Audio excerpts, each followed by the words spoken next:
पूर्व मध्यकाल में भारत के कुछ राजवंश 6ठी शताब्दी के अंतिम चरण में गुप्त साम्राज्य के पतन के साथ भारतीय राजनीति में अनेक नए राज्यों का उदय हुआ। गुप्तों के पतन के बाद उत्तर भारत में कन्नौज राजनीतिक शक्ति का प्रमुख केंद्र बन गया।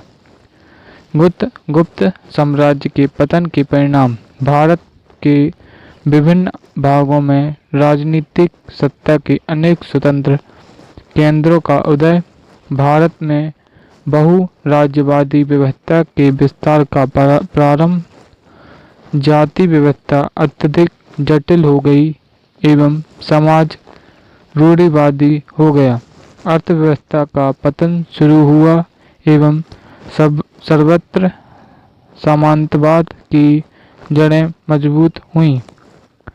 उत्तर भारत में राजनीतिक अराजकता की स्थिति बन गई।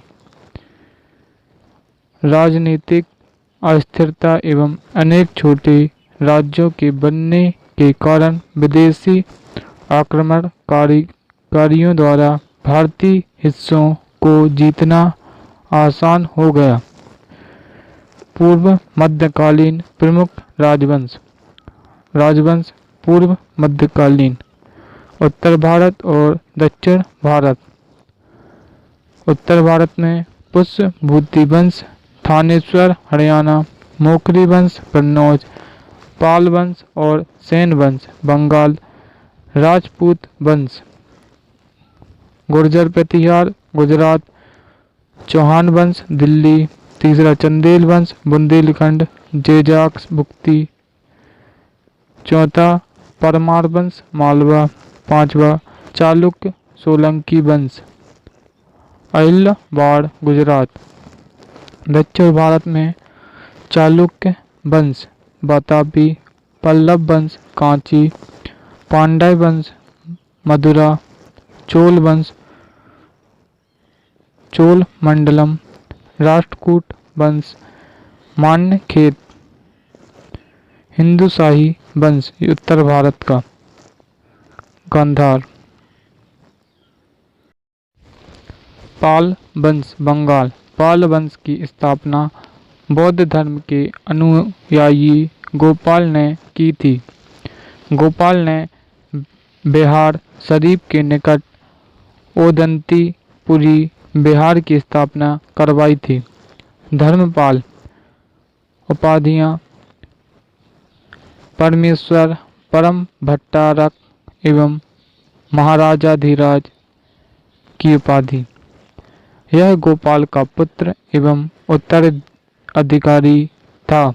इसने कन्नौज के त्रिदलीय संघर्ष की शुरुआत की। गुजराती कवि सोंडल ने धर्मपाल को उत्तरापद स्वामिन कहा है। धर्मपाल ने कन्नौज के शासक इंद्रयुद्ध को हराकर चक्रा युद्ध को अपने संरक्षण में कन्नौज का शासक बनाया। धर्मपाल ने विक्रमशिला विश्वविद्यालय की स्थापना करवाई। धर्मपाल के शासनकाल में यात्री सुलेमान भारत आया था। सुलेमान ने धर्मपाल को रूहमा कहा है। देवपाल ने मुंगेर को अपनी राजधानी बनाया था। देवपाल ने प्रतिहार शासक नागभट्ट द्वितीय को पराजित किया। देवपाल ने परम सौगात की उपाधि ग्रहण की। महिपाल प्रथम, इसे पाल वंश का दूसरा संस्थापक माना जाता है। गुजरात का चालुक्य वंश। गुजरात के चालुक्य वंश की स्थापना मूलराज प्रथम ने की थी एवं अपनी राजधानी अहिल्याबाड़ा को बनाया था। भीम प्रथम के सामंत बिमल शाह ने माउंट आबू राजस्थान में दिलवाड़ा जैन मंदिर का निर्माण करवाया था। भीम प्रथम के समय महमूद गजनबी ने सोमनाथ मंदिर पर आक्रमण किया था तथा भारी लूटपाट की थी। मूलराज द्वितीय ने 1178 ईस्वी में आबू पर्वत में के समीप मोहम्मद गौरी को परास्त किया। 1187 ईस्वी में कुतुबुद्दीन ऐबक ने भीम द्वितीय को परास्त किया था। चंदेल वंश जेजाक मुक्ति। चंदेल वंश का प्रथम शासक नन्नुक था। चंदेल प्रतिहारों के सामंत थे। यशोवर्मन ने खजुराहो के चतुर्भुज मंदिर विष्णु मंदिर का निर्माण करवाया था। धंगदेव ने खजुराहो में अनेक मंदिरों का निर्माण करवाया। कीर्तिवर्मन ने महोबा के निकट कीरत सागर का निर्माण करवाया। चौहान वंश शकंबरी अजमेर के निकट शकंबरी में चौहान वंश की स्थापना वासीदेव ने की थी। अजय राज ने अजमेर अजय मेरू नगर की स्थापना की थी। प्रारंभ में चौहान शासक प्रतिहारों के सामंत थे। 10वीं शताब्दी के प्रारंभ में वाक्यपति राज प्रथम ने प्रतिहारों के स्वयं को स्वतंत्र कर लिया। अर्नोड राज ने अजमेर के निकट सुल्तान महमूद की सेना को पराजित किया था। अर्नो राज्य ने दिल्ली, बुंदेलखंड एवं पंजाब के कुछ हिस्सों को जीता था, परंतु गुजरात के चालुक्य शासक कुमारपाल ने इसे हरा दिया। विग्रहराज चतुर्थ बीसल देव ने कुमारपाल को हराकर दिल्ली पर पुनः अधिकार कर लिया। पृथ्वीराज तृतीय पृथ्वीराज चौहान अन्य नाम राय पिथौरा जय सोमेश्वर का पुत्र था, जो 1178 ईस्वी में दिल्ली की गद्दी पर बैठा। 1182 ईस्वी में पृथ्वीराज चौहान एवं चंदेल शासक परमादिदेव के बीच युद्ध हुआ। इसमें परमादिदेव की पराजय हुई तथा परमादिदेव के लोक प्रसिद्ध सेना नायक अल्लाह उदल वीरगति को प्राप्त हुए। तराइन का प्रथम युद्ध सन 1191 ईस्वी में मोहम्मद गौरी एवं पृथ्वीराज चौहान के बीच तराइन का प्रथम युद्ध हुआ।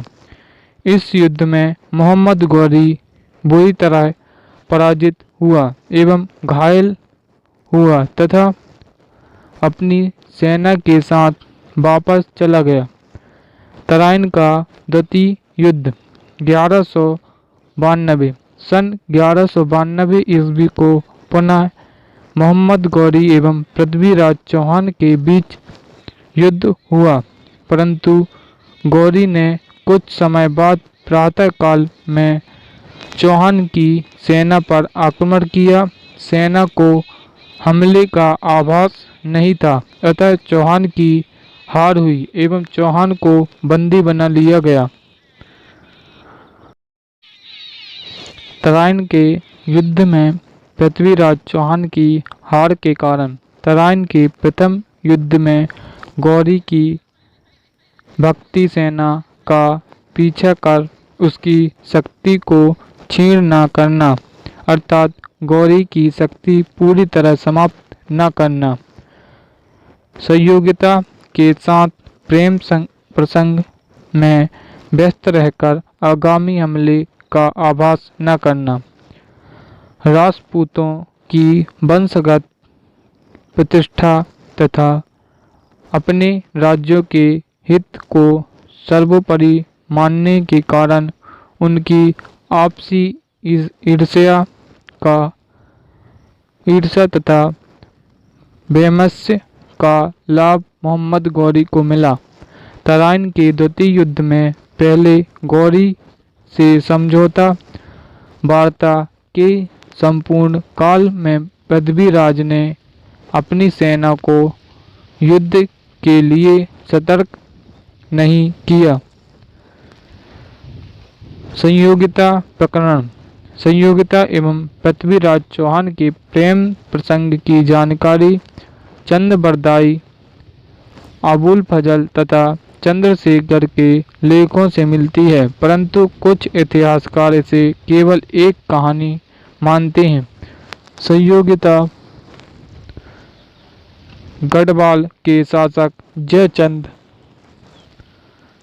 की पुत्री थी तथा पृथ्वीराज के साथ संयोगिता का प्रेम था। जयचंद एवं पृथ्वीराज चौहान के बीच शत्रुता थी। इसी शत्रुता के कारण जयचंद ने ही मोहम्मद गौरी को पृथ्वीराज पर आक्रमण के लिए आमंत्रित किया था। जयचंद एवं पृथ्वीराज चौहान के बीच शत्रुता उस समय चरम पर पहुंच गई तथा संयोगिता के स्वयंवर से पृथ्वीराज चौहान ने संयोगिता का अपहरण कर लिया। चंद बरदाई। यह पृथ्वीराज चौहान के दरबार में कवि था। चंद बरदाई ने पृथ्वीराज रासो नामक काव्य की रचना की। अपभ्रंश भाषा में जयानक ने पृथ्वीराज विजय नामक संस्कृत महाकाव्य लिखा है। मोहम्मद गौरी ने पृथ्वीराज चौहान को बंदी बनाकर कुछ समय बाद उसकी हत्या कर दी थी एवं पृथ्वीराज चौहान के पुत्र गोविंद को अपनी अधीनता में अजमेर का शासक बनाया। पृथ्वीराज चौहान के बाद भारतीय राजनीति में एक नए अध्याय की शुरुआत हुई। राष्ट्रकूट वंश। राष्ट्रकूटों के अभिलेख में उनका मूल स्थान लतूर बीदर जिला माना गया है, किंतु बाद में एलिचपुर बरार में इस वंश का राज स्थापित हुआ। दंती दुर्ग। राष्ट्रकूटों के स्वतंत्र राज्य की स्थापना दंती दुर्ग ने की थी। इसने अपनी राजधानी मान्यखेत मालखंड बनाई। इसने चालुक्य शासक कीर्तिवर्धन को परास्त कर अपनी स्वतंत्रता की घोषणा की। चालुक्य शासक विक्रमादित्य ने उसे पृथ्वी वल्लभ और खंडवल्लोक की उपाधि दी। दंती दुर्ग ने महाराजा धीराज परमेश्वर परमभट्टारक की उपाधि धारण की। दंती दुर्ग ने हिरण्यगर्भ दान नामक महायज्ञ किया। कृष्ण प्रथम ने द्रविड़ शैली के एलोरा के प्रसिद्ध कैलाशनाथ मंदिर का निर्माण करवाया। कृष्ण प्रथम ने चालुक्य राज्य का अस्तित्व समाप्त कर दिया। गोविंद तृतीय। इसने पल्लवों, पांड्यों, केरलों तथा गंग राजाओं के संघ को नष्ट कर दक्षिण में अपनी सार्वभौम सत्ता स्थापित की। अमोघ वर्ष। यह राष्ट्रकूटों का अंतिम महान शासक था। अमोघ वर्ष ने कन्नड़ भाषा में कविराज मार्ग तथा प्रश्नोत्तर मालिका की रचना की। दरबारी कवि जिनसेन ने आदि पुराण की रचना की। शाक्टायन ने अमोघ वृत्ति की रचना की।